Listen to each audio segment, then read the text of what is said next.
वायुवीर किसी भी चुनौती से निपटने के लिए हर वक्त तैयार रहते हैं। यही वजह है कि हाशीमारा पर अक्सर राफेल हवाओं से बातें करते दिख जाते हैं। कहते हैं कि चुनौतियां कभी भी बताकर नहीं आती और यही वजह है कि challenges always come with a surprise. और यहाँ पर इन्हीं चैलेंजेस का मुकाबला करने के लिए ये फाइटर एयरक्राफ्ट या फिर ये फाइटर पायलट्स हमेशा तैयार रहते हैं। कहते हैं कि फाइटर पायलट के लिए चुनौती कभी भी आ सकती है, इसलिए ये हर सेकंड तैयार बैठे रहते हैं। और यहाँ पर हाशीमारा के एयरबेस पर अगर आप देखें, हर सेकंड में कुछ ना कुछ आपको हर रफेल विमान या तो एक मिशन सॉर्टी के ऊपर जाता नजर आ जाएगा। उसका मकसद यही है कि दुश्मन की तरफ से किसी भी सरप्राइज को कभी भी जवाब दिया जा सके। दरअसल ये फाइटर एयरक्राफ्ट या फिर आप कह सकते हैं कि रफेल विमान बहुत सक्षम है, लेकिन मैन बिहाइंड द मशीन या फिर वो पायलट जो इन्हें चलाते हैं वो उससे भी ज़्यादा ज़रूरी होते हैं। ये वजह कहा जाता है कि फाइटर पायलट बनने के लिए आपको हमेशा मिशन के लिए तैयार खड़े रहना है। और यही वजह है कि अगर आप मेरे पीछे देखें कि ये रफेल विमान लगातार यहाँ पर आपको टचडाउन करते हुए नजर आ जाएंगे या फिर लैंड करते हुए नजर आ जाएंगे। इनका मकसद यही है कि अपने मिशन को पूरा करने के बाद अब ये एक लंबी सॉर्टी के बाद वायुसेना के विमान दोबारा से हाशीमारा एयरबेस पहुँच चुके हैं।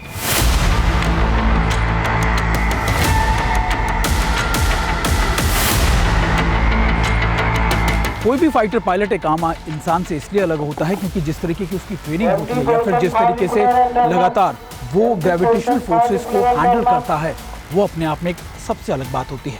एक आम तौर पर, एक आम नागरिक के तौर पर अगर आप समझने की कोशिश करें तो आप ये समझिए कि जब आप नॉर्मली कोई भी इंसान एक ग्रेविटेशनल फोर्स के लगभग उसके ऊपर होती है, यानी 1% उसका बताया जाता है, 1 पॉइंट। लेकिन जब लगातार फाइटर पायलट्स को इस तरीके से ट्रेन किया जाता है कि वो 9 लेवल तक उसको फेस कर सके या फिर उसके साथ लड़ सके।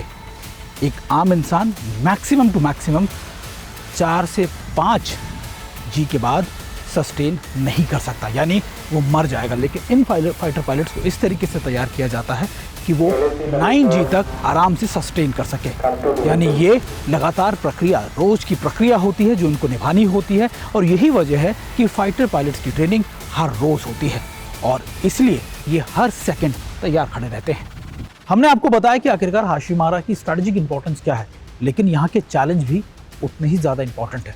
और ये बताने के लिए हमारे साथ यहाँ पर ग्रुप कैप्टन अमित ज्ञानी sir. Sir thank you, thanks a lot हमसे बातचीत करने के लिए। सबसे पहले मैं आपको जानना चाहूँगा, क्योंकि जहाँ जिसकी इंपॉर्टेंस बहुत ज़्यादा होती है वहाँ पर चैलेंजेस भी उतने ज़्यादा होते हैं।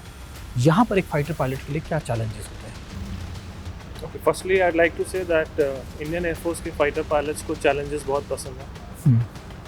So you are right in saying कि challenges बहुत होते हैं, and especially for this place जहाँ पे हम राफेल अभी operate कर रहे हैं, North Eastern region है generally, and specifically Hashimara base।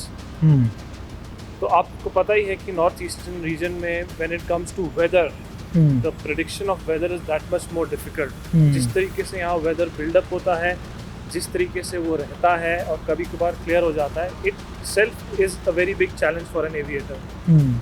तो जिस तरीके की हमें ट्रेनिंग मिली है, जिस तरीके की हम ट्रेनिंग अपने यंगस्टर्स को देते हैं, उस ट्रेनिंग से वो इतने सक्षम हो जाते हैं to take that split second decision when the weather is approaching और when you have to fly in this kind of a terrain.